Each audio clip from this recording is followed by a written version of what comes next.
Hi, and welcome back. In this video, we will deep dive into the leadership agility model and explore it together. We've learned about the expert, the achiever, and the catalyst leader.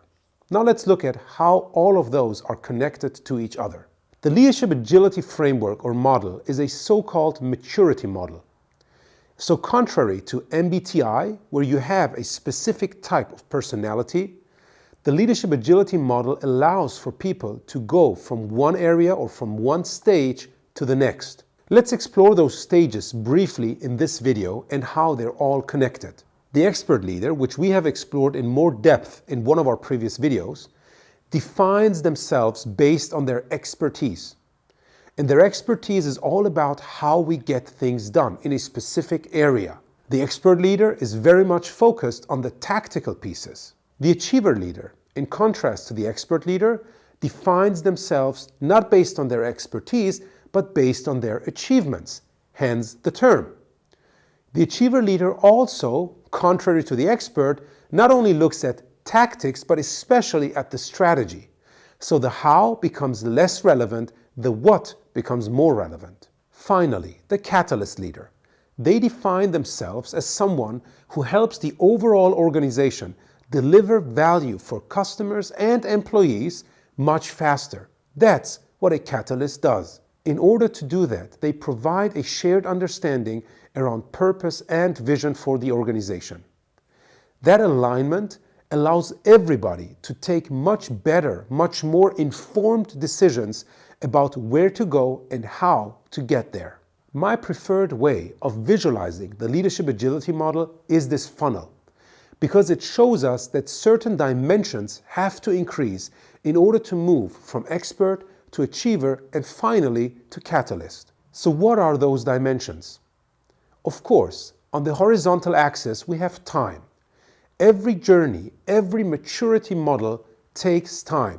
Some people might go through it faster than others, but still it takes time to move from expert to achiever to catalyst. More importantly are two other things.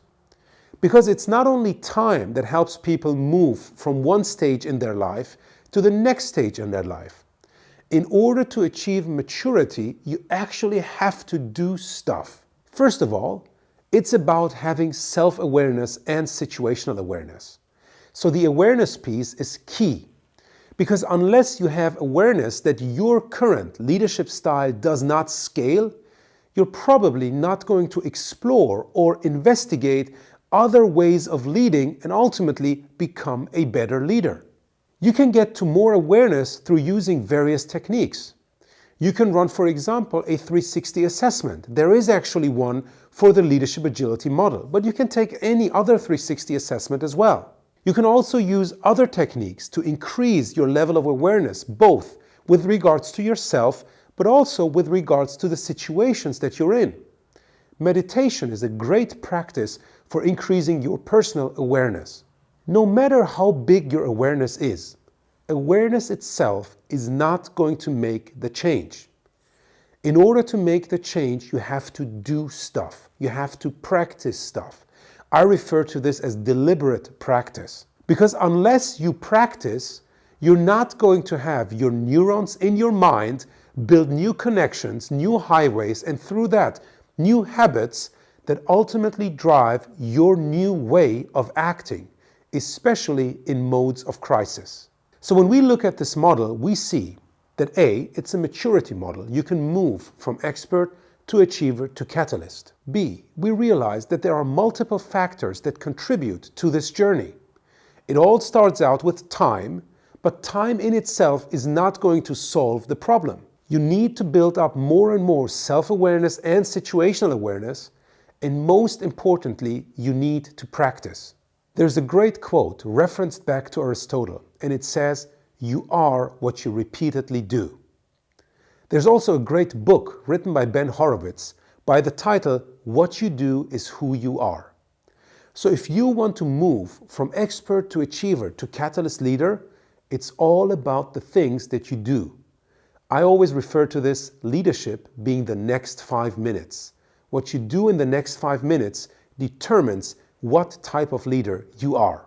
Before we end this video and the overview of the leadership agility model, there's one more thing that I want to explore with you. You probably remember the example that I shared with you when we were exploring the expert leader.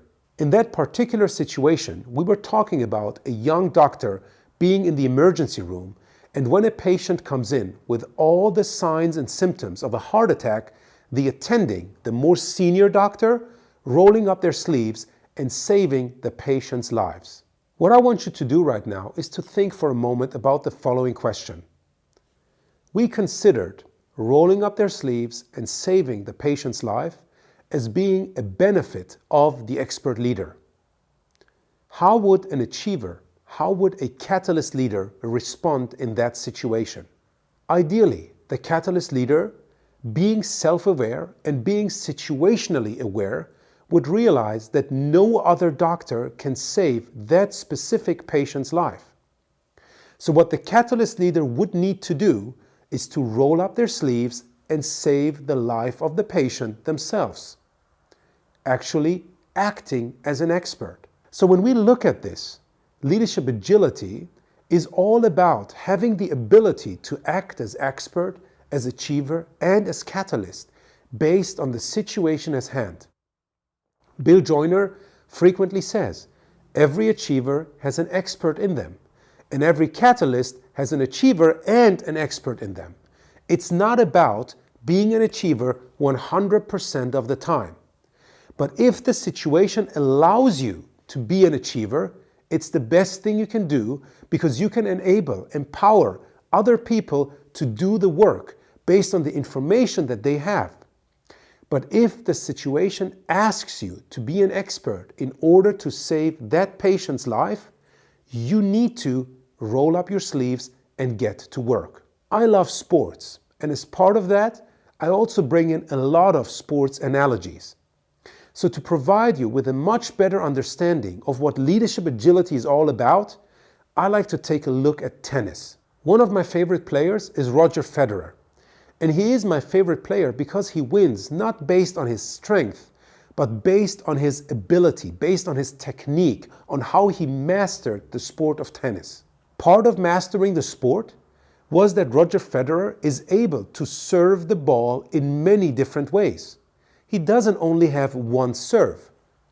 And based on the situation where he is in, when he's opening the game or where he's closing the game, where he's serving against his opponent, winning a game, or when it's his first or second serve, he can always play a different serve. He's able to do that within a match, within a situation of high stress, because he has practiced those serves multiple times, hundreds, thousands, maybe 10,000s of times. So he has built the muscle memory, he has built the habits of delivering the serves whenever it is most crucial, most necessary.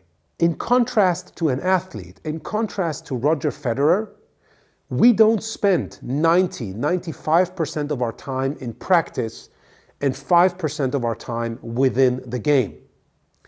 As leaders, we spend probably 95 to 99% of our time in the game, acting as leaders, and 1% of our time in practice, when you're watching this video or attending a seminar. So what you need to do as someone who spends the vast majority of their time in the game is to create situations in the game where you can practice new skills, build up new habits. It's not enough to only use those 1% to 5% of your time where you're practicing in order to become a better leader. As part of this module, I will also share some concrete tips and tricks on how you can practice while being part of the game. See you in those videos.